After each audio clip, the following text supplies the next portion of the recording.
안녕하십니까. 캐나다 런던 성 김대건 안드레아 성당 무염시대 꾸리아입니다. 본 팟캐스트는 닥터 브렌트 피트레의 저서 성체 성사의 유대적 뿌리를 바탕으로 하였습니다.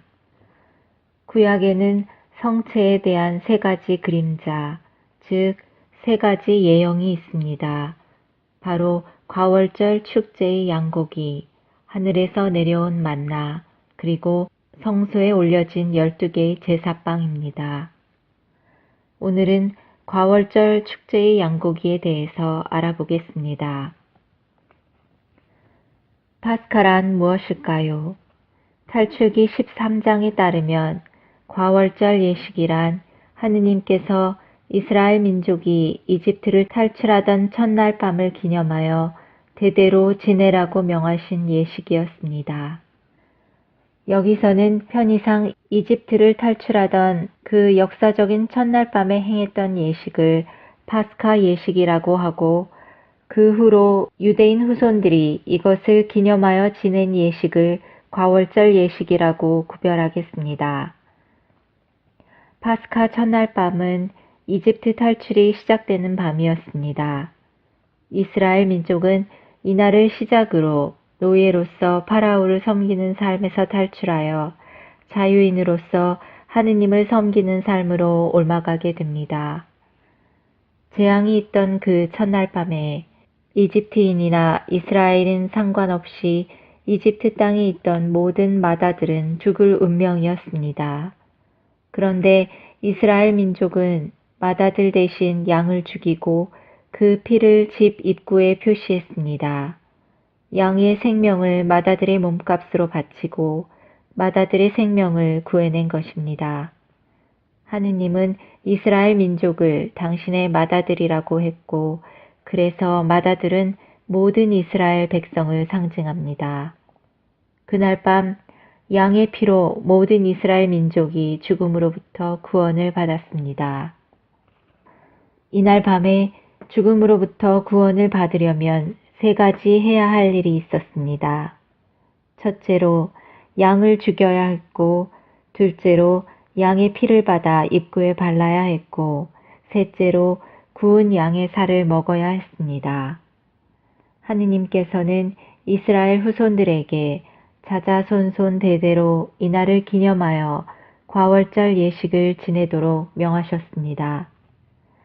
후대에 이날 밤을 기념하여 과월절 예식을 진행할 때 집안의 마다들은 집안의 가장에게 왜 이날 밤이 다른 밤과 다른지 묻습니다. 가장은 탈출기 13장 8절에 따라 이렇게 대답합니다. 이것은 내가 이집트에서 나올 때 주님께서 나를 위하여 하신 일 때문이란다. 우리 조상들이 나올 때 우리 조상들을 위하여 하신 일 때문이 아니라 내가 나올 때 나를 위하여 하신 일 때문이라고 알려주는 것입니다. 그래서 과월절 예식은 단순한 기념이 아닙니다.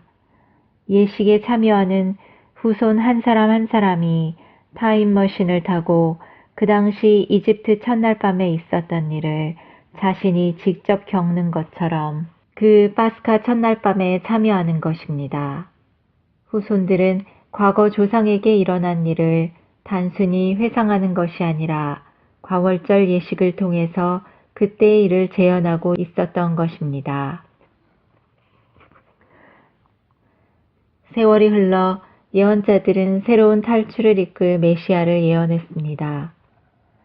이사야 11장, 40장, 52장에서 53장, 66장, 그리고 예레미야 3장, 23장, 30장에서 31장, 그리고 에제키엘 20장, 36장에서 37장을 보면 메시아는 모세처럼 새로운 탈출을 이끌 지도자였습니다. 옛 모세가 이스라엘 민족을 이집트에서 탈출하도록 이끌었다면 새로운 메시아는 이스라엘 민족뿐만 아니라 이민족들까지도 탈출하도록 이끄는데 이집트에서 탈출하는 것이 아니라 죄와 죽음에서 탈출할 수 있도록 이끈다고 예언합니다. 또한 옛 탈출이 약속의 땅으로 향하는 여정이었다면 새 탈출은 새로운 약속의 땅, 즉 고통과 슬픔이 없는 낙원으로의 탈출입니다. 또 예전에는 탈출한 후에 성막이나 성전에서 하느님을 예배했다면 이번에는 누구나 새로운 성전에서 하느님을 예배할 수 있게 됩니다. 새로운 탈출이 시작되려면 새로운 파스카 첫날 밤이 있어야 합니다.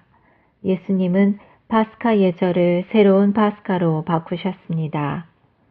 예수님께서는 새로운 탈출을 시작하신 메시아이십니다.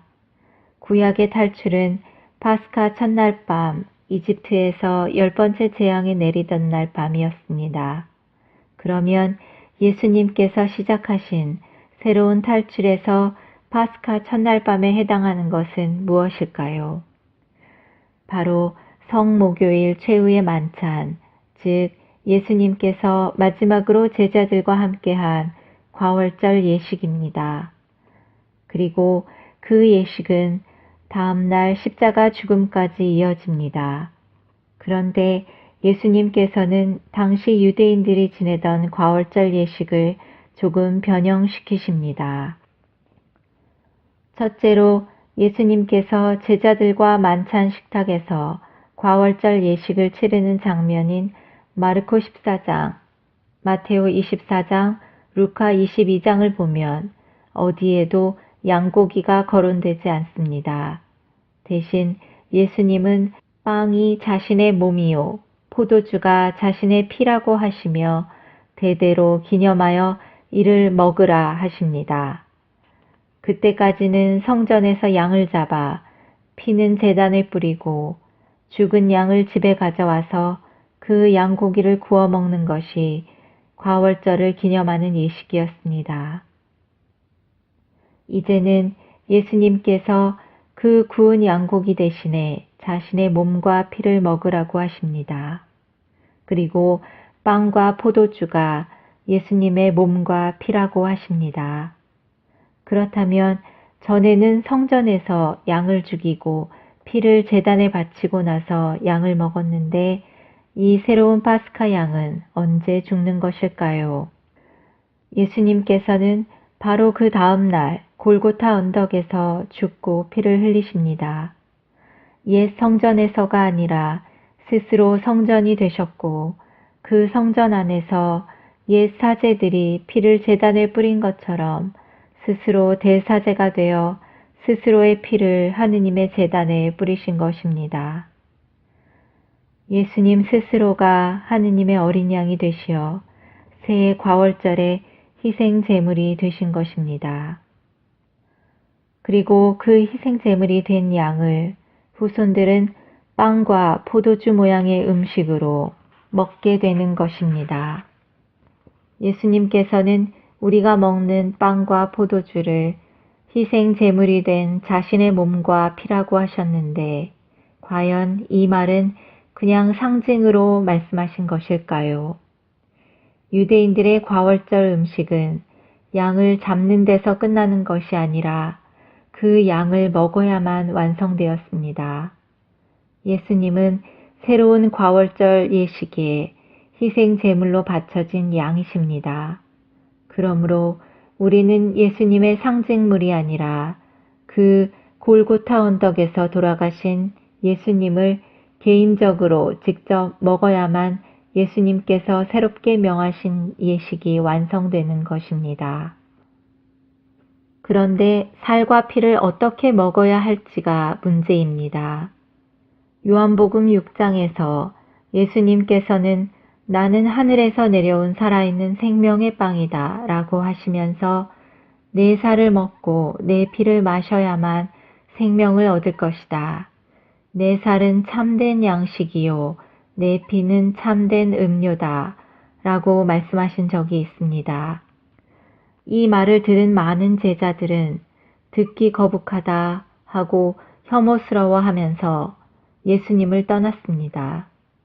많은 제자들이 예수님의 말을 혐오했다는 것은 예수님께서 정말로 내 살을 먹고 내 피를 마셔야 한다 라고 진지하게 말씀하셨다는 것을 알 수 있습니다.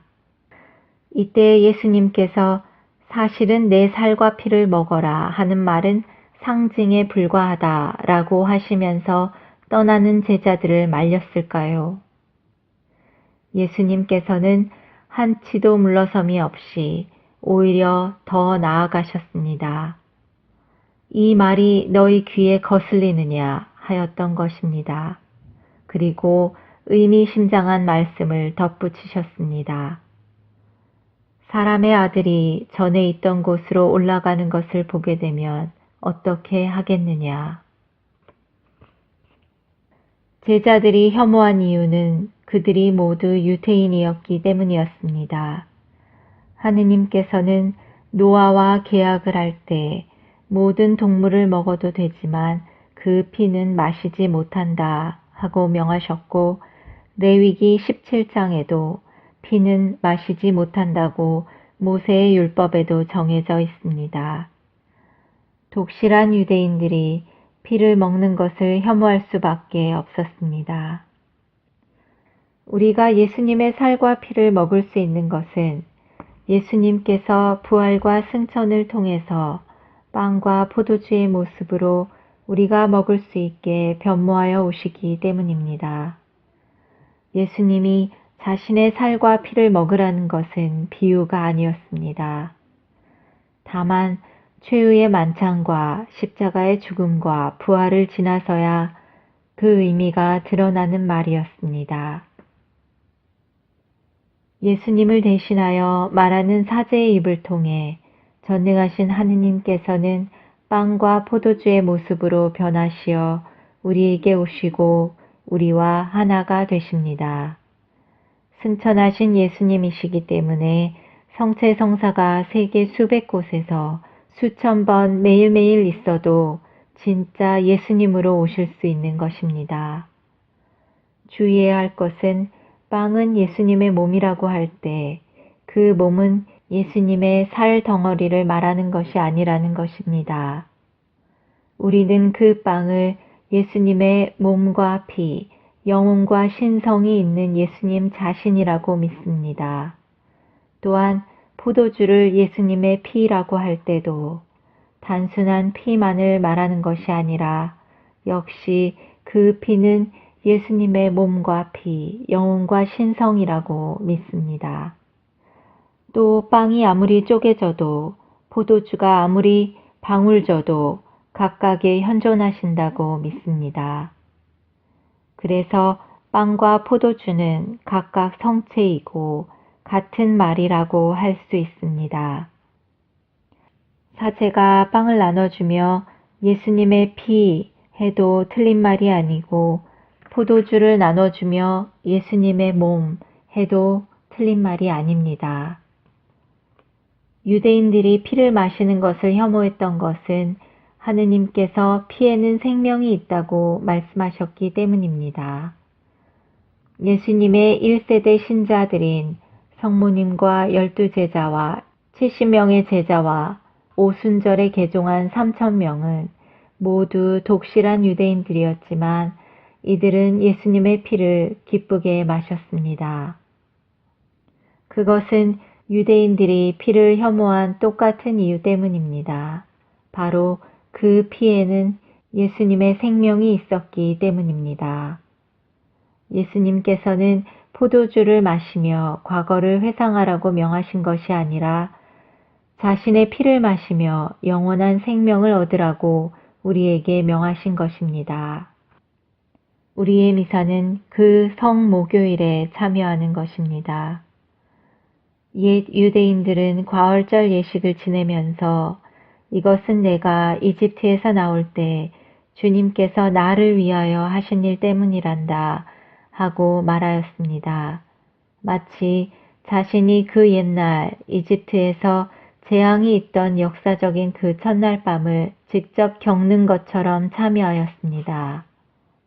후손들은 과거 조상에게 일어난 일을 단순히 회상하는 것이 아니라 지금 과월절 예식을 통해서 그때의 일을 재현하고 있었던 것입니다. 마찬가지로 우리도 미사를 지낼 때마다 예수님께서 돌아가신 금요일 골고타 언덕 십자가 밑으로 각자가 직접 타임머신을 타고 돌아갑니다.